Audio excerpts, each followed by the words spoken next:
The day is December 19th and it is 1:23 a.m. With 2026 very quickly approaching us, I have been thinking about my vision board that I have yet to work on, and I decided to do some self-reflection of how my 2025 was before jumping into it. I had a few not very pleasant realizations. I don't want to be too hard on myself, but at the same time, I need to hold myself accountable. I'm not gonna show you guys my vision board for 2025, that is too personal, but some of the things that I included there, I did do, but not as often as I probably should have in order to keep my promise, if that makes sense. Like, for example, one of the things that was in my vision board was to do more bouldering. I went only once this year. I could have gone more often, but I didn't. And it's kind of like as if I didn't go.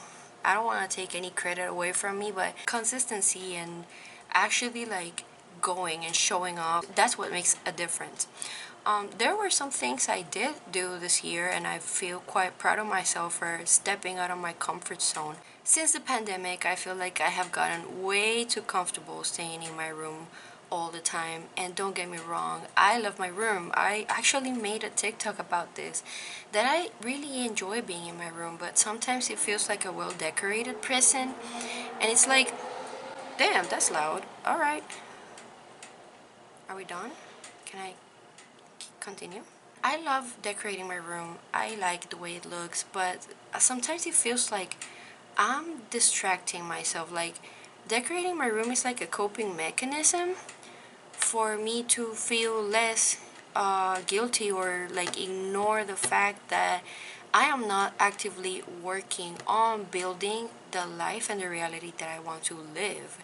And that sucks. Time waits for no one. We're getting older. I am getting older. Like, I'll be 30 in a couple of years. I can't afford to waste time. Like, I can afford to take breaks intentionally, but wasting time being in my room because I'm scared is kind of stupid. I know that in the future I'm probably gonna look back and feel very regretful for not being more proactive. And then it hit me. I feel some sort of shame when I am doing things that I enjoy, because I feel like if I'm gonna do something I enjoy, I have to suffer first or go through something really difficult first. Hi, Editing Lola here. Basically, what I was trying to say is that I feel very shameful when I'm doing things that I enjoy, because I feel like deep down I don't deserve it, especially because my life is not a very difficult life, and that's why I don't allow myself enjoyment and experiences that could result in me growing and actually achieving my goals and building the life that I want day by day.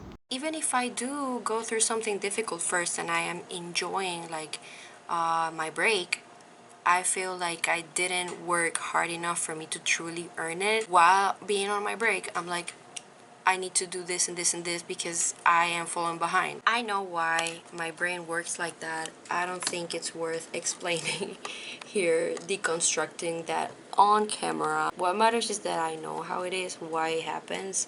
I know it has to do with family dynamics, the way I was raised, and how shame was programmed into my brain so early on. Even though I have my struggles like everybody else does, my life is not technically hard. I enjoy a lot of support. There are opportunities for me, but at the same time, I'm constantly holding myself back from doing things that I want to do, especially if they result in me feeling joyful, because I feel shameful for having good things, because deep down I feel like I don't deserve them. I know where that comes from, but one thing is to know where that comes from, and another very different thing is to know how to deconstruct that and unlearn it and make it stop affecting me all the time. I don't really know what the point of this video was. I just wanted to come here and talk about this before the thought leaves my mind. It's way faster filming it than writing it down on my journal. I'm still yet to work on my 2026 vision board and like kind of conceptualize how I want my year to look like and my future probably. I do have the suspicion that it's gonna be a very active year, or I hope so. I think one thing I'm gonna do is to get rid of short form content, TikTok or Instagram. I wanna get rid of that. I'm probably only gonna stay on YouTube because that takes way too much time from me and I don't even realize it. We all know how the doom scrolling problem works. I want to get rid of that. It's holding me back, definitely. I want to get out more. I want to go out more, get out of my comfort zone more, meet new people, maybe do some like voluntary work. I don't know, that type of thing that don't require me to spend money.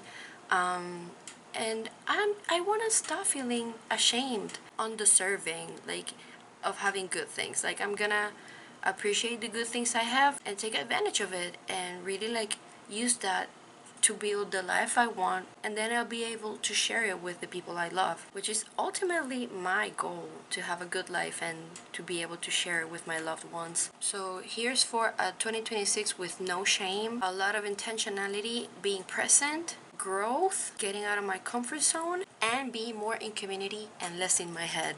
Good night.